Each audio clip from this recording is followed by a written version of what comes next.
Welcome back, everybody. Today we're going to do a video focused on one thing, and that is going to be the sway bars, or anti-sway bars, I should say. So this car is a 2002 Ford Crown Victoria with the P71 package, which is the police interceptor package, okay? So those cars had different sway bars than the civilian cars. So the front sway bar especially was a lot thicker. The rear sway bar is still pretty spindly, but still bigger than what came on the civilian cars, I believe. So anyway, here's the factory bar, and the mounts. There's the end link, okay? And it's got one of these end links where it comes up and makes a right angle and goes into the spindle there. We are going to be replacing this and the rear one with these wonderful little pieces from ADTR, okay?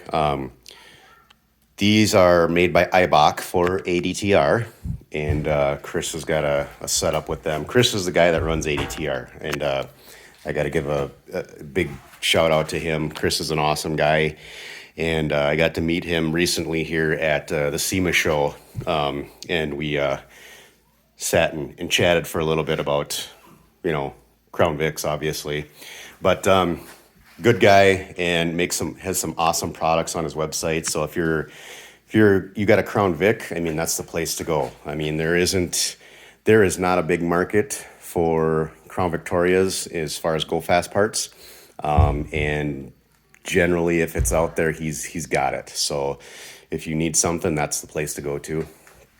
And so anyway, we are going to focus on just getting these installed, and I'll go through a step by step. My buddy, ironically, Chris, is coming down to help me out here, and he's been giving me a hand on the race car a whole bunch, so it's nice to have an extra set of hands. So we'll get those installed, show you guys the step-by-step on how to do it, and this would be applicable to the 98 to 02 cars, and maybe some pre-98 cars, I'm not positive, but I know 98 to 02 for sure. The 03 and up cars are different.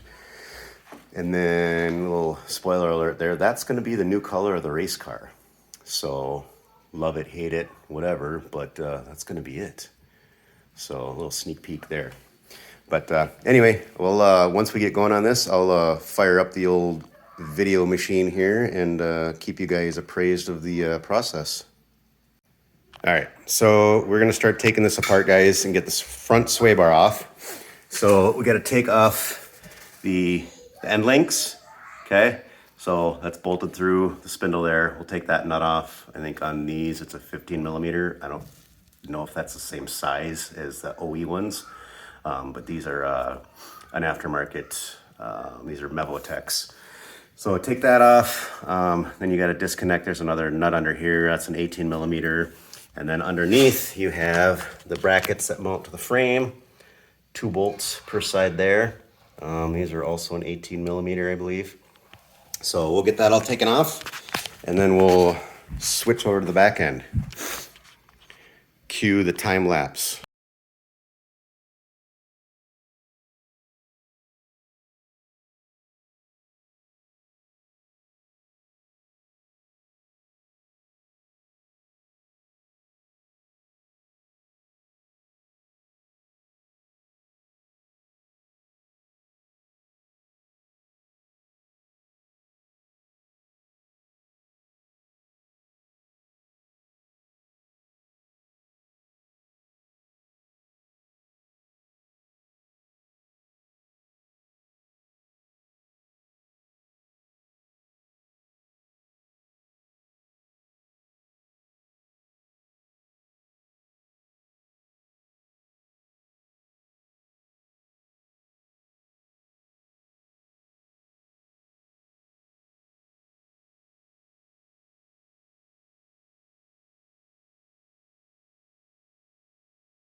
Okay, so we got the anti-sway bar out of the front end, and the end links put up a bit of a fight coming out of the spindle there. Leverage and some gentle tapping got it out. But this is one of the big differences on the ADTR bar versus the OE setup. You've got different end links, and if you're like me and think you know more than you actually do, you assume that something is wrong here. It is not. I sent Chris an email and asked if there was a different option for the end links, and he's like, you gotta read the instructions. So I read the instructions, and yeah, I'm the idiot, not them. So what happens is this end link actually mounts into this hole in your lower control arm, and then the sway bar is captured here, okay? So nothing wrong with it, that's just a different setup. And now looking at these bars, you can see there's a difference. Man, there is a difference. Definitely a thicker bar. She's a fatty. There's some differences in the ends here, the way the curves are. It's definitely more subtle here. The factory one's got much more of a curve there, and I think that's to allow for the sway bar to mount at the bottom of the end link versus the top. Also up front here, you got that sexy ADTR.net emblem there. But the bar on the new one is straight across, okay? There's no dip in the front of the bar. So, what else? They send everything. I mean, you got the new bushings, all the energy suspension bushings. So they're all poly bushings instead of rubber. They got the new brackets. They've got Zerks in them so you can grease them. Washers. Instructions. Things like that. So, oh yeah, and they also come with these spacers. So if you end up with some clearance issues, you can put these spacers in and drop your sway bar down a little further to clear anything that you might be bumping into. So we will see if we're gonna need those or not. But like Chris said, when I talked to him, you know, he likes to sell products that he has kind of vetted and proven and tried out on their own vehicles. And he likes to be sure that everything's gonna work. So, and you can see that in the kit here. So we'll get to putting this thing in and see what's what.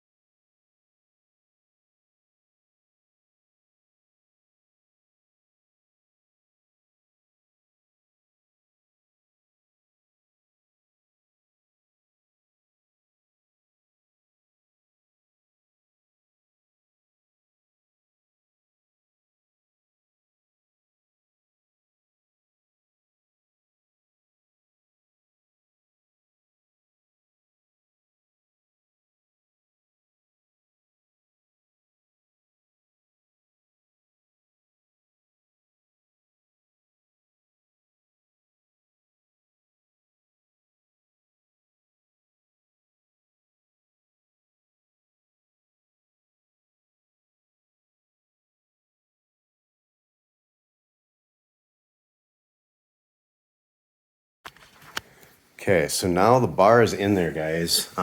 Pretty straightforward process. If you watch, pretty easy to do. I mean, there's not a lot to it.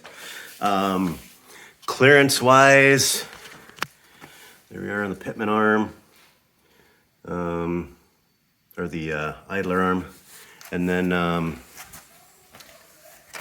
mean, I think we've actually got better clearance with this bar over here with the suspension and stuff than the stock one had.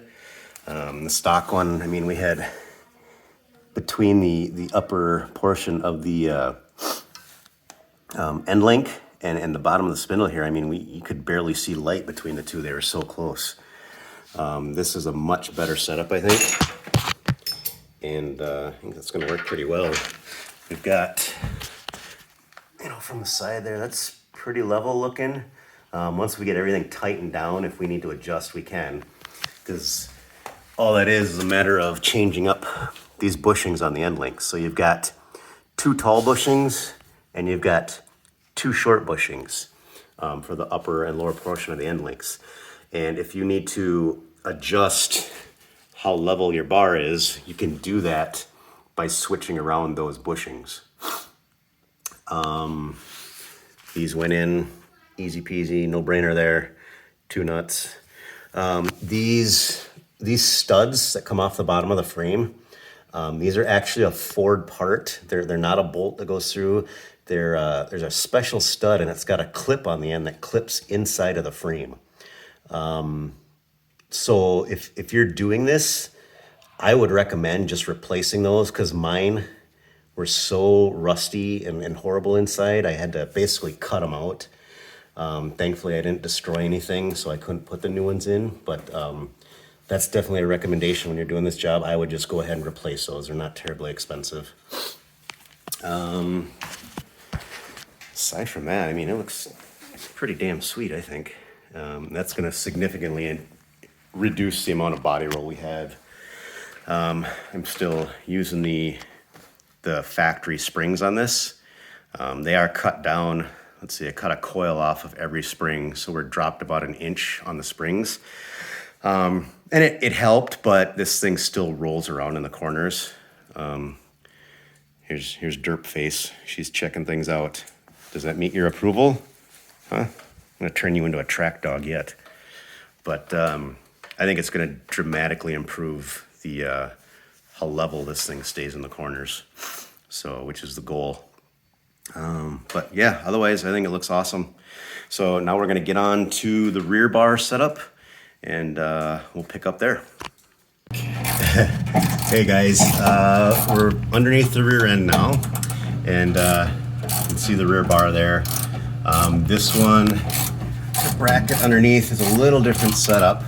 There's a bolt on this side, and then on the back side there's a tab that locks into place on the back there. But otherwise you have essentially the same types of end links here. And I think these are actually the same ones that we're putting in. I believe these are energy suspension ones, but we'll just take them out and have them as spares. So we'll get this guy out and put the new one in, and this thing is spindly little tiny.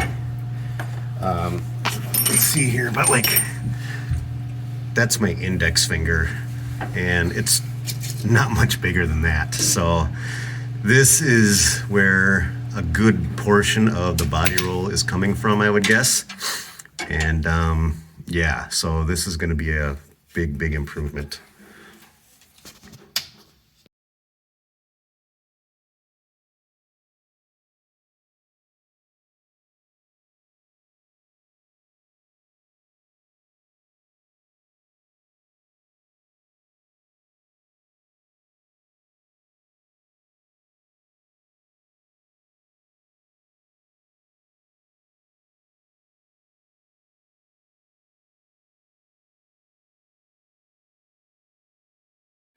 Okay, so that guy came up pretty easy. We actually had a couple loose nuts, so it's a good thing we're doing this. That you can see right there, the bracket. It's got the, like I said, the bolt hole in the front, and then there's that tab that locks in. So what it does is it slides up into there and then slides towards the back of the car, and then it just stays put. So let's pull this guy out and look at the new one in comparison.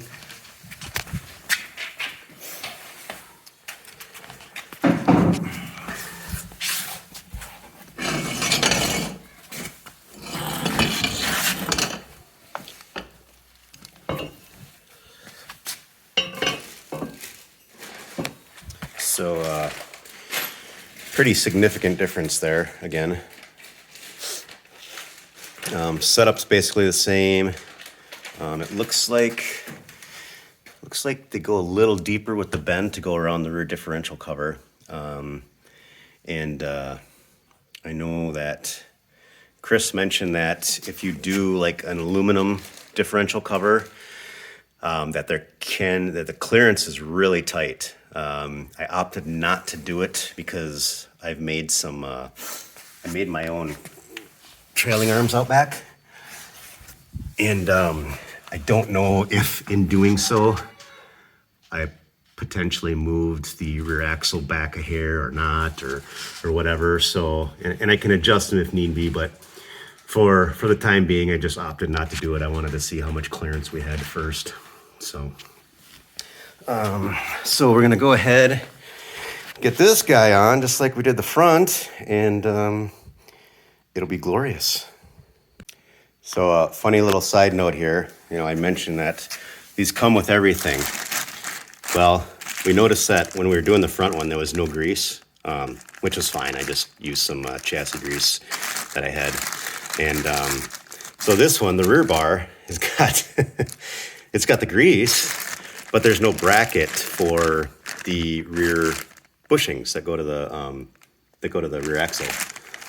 Which again isn't the end of the world because I've got these, and these are actually new ones that I put on just last year, so not a big deal.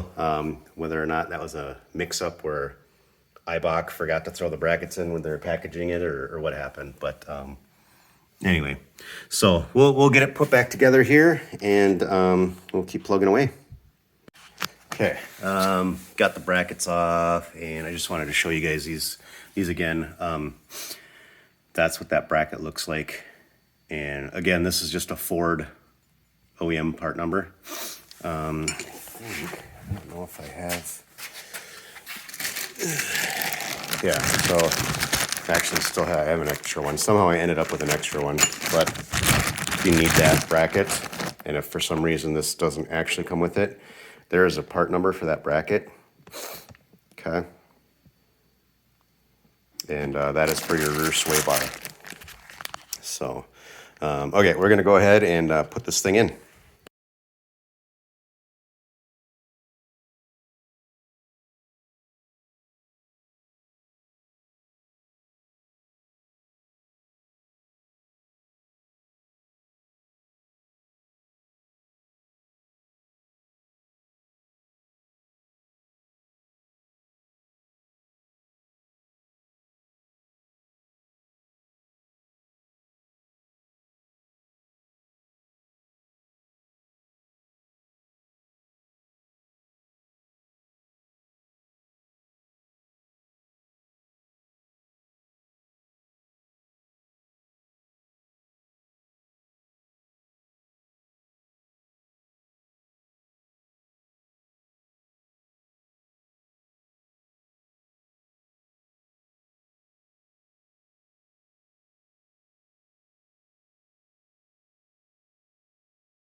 There we go.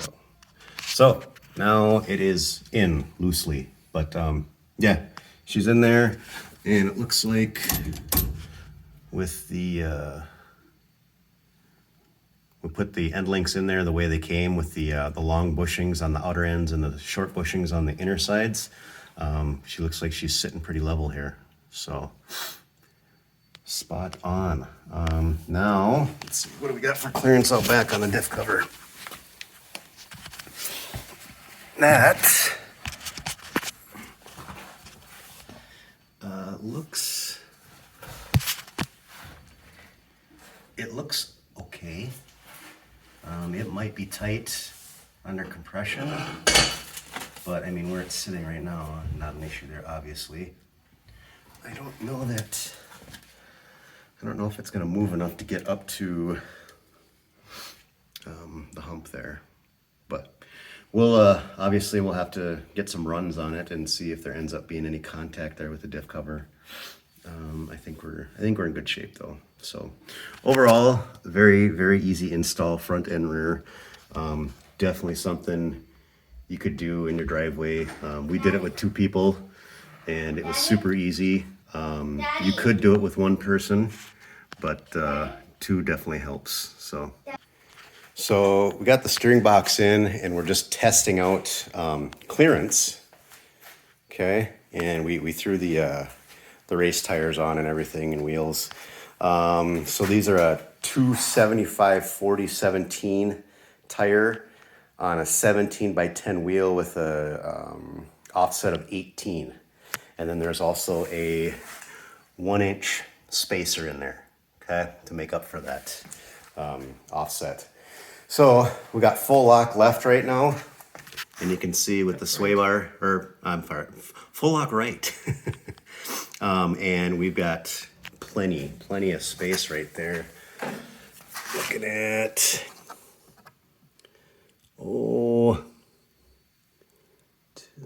probably 1.5 inches of space between the sidewall and the sway bar. Now we'll go to the other side.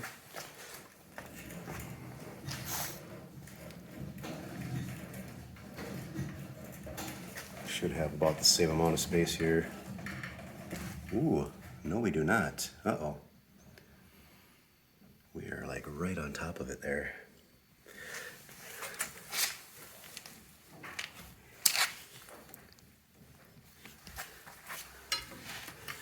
They could turn farther this way. Really? Wonder if, okay. So we have a bit of a discrepancy there. We might not have our steering box in the right spot. This was a new steering box, so we may not have gotten it centered properly, but I still don't think we should be having that issue. Okay, we're going to do a little troubleshooting here and figure out what the hell's going on. So we don't want that, because that'll definitely, you know, when you start getting the tire deflecting and things like that, you're definitely going to have some rubbing going on there, and we don't want that. So we will be back. All right. So we still got a bit of a space difference, but we made some clearance over here. We got about 3/4 of an inch of clearance there now. The other side's got a little over 1 inch, 1.25 inches maybe. So you can, there's these stops built into the bar. And as you can see, there's a gap between the stop and the bushing. And there is over here as well. I don't know if that's, you know, meant to be where, I don't know if they're meant to rest against the bushing or if they're just there to limit the sway bar from moving too far left and right. So we loosened up the brackets and we slid this to the driver's side, and that gave us more clearance over here. But I'm also thinking that this tie rod end needs to be threaded out a little ways, but I will let them look at that when we have an alignment done. For right now, we've got clearance and we'll be okay there if that's how it ends up. So that was the big thing. We just didn't want any tire rubbing or anything going on in the sway bar. So now we're gonna go ahead and torque everything down, and that will wrap up this little project for the sway bars. All right, hey, we're tightening these up quick, and I just wanted to fill you guys in. So these bushings, okay, there's a flat side that goes into these washers, and the washers are kind of cupped, okay? So you got to make sure that the cupped side goes on top of your bushing, the flat side of the bushing, and then the other side of the bushing has like a little bump out or a little nipple that goes into the openings of the sway bar and the control arm, okay? So those, you want to make sure you get those into the holes. That way you're not smashing the little bumps or the nipples on there, and they're supposed to sit in there and they kind of lock into place. So pay attention to that when you're tightening these down. These guys get tightened down. Ford specs are 19 to 26 foot-pounds. I went all the way to 26. Last race we had one nut fall off and another one that was about to. So I've actually got to go back and put some Loctite on these too, because those, I did not like that. We don't need a sway bar falling off mid-race. And then these guys do not have an actual torque spec. You basically, you know, your bottom nut and the top of the bolt. So this bolt runs all the way through down to here. And then you've got a nylon or nylock nut on the bottom. So you just tighten these up until the bushings, let's see, that guy's not quite in all the way yet, until the bushings just start to bulge a little bit. And then that's all the further you need to go, okay? Don't turn them into, you know, pancakes. They'll just start to fatten up a little bit like a marshmallow, and then stop there, you're done. So I'll get these finished up and show you what we got. All right, guys, there is the final finished product. She's all snug down. A dog in my face. Like, say hello to the people. No, you're scared of the camera too, huh? All right. So yeah, they're all snug down. These I actually, they just barely started to bulge a little, but I've got the nut all the way on there. I bottomed out the threaded area, so I can't go any further. So, yeah, I think that's probably because I have, well, actually, I don't know why. So, anyway, it's on there, it's good. Things are fitting as they should, and we're in good shape. So, again, thanks to Chris from ADTR. Really nice product. There's a little logo there on the front of the bar. And again, if you need Crown Vic stuff, definitely go to their site. You'll be losing lots of money fast. So we'll get the rear one done, but you know, same kind of deal there. Torque the brackets on the bar that go to the rear axle, torque those to spec. Just tighten those ones up till they start to bulge, and call it a day and go rip around some corners. So, all right, thanks guys.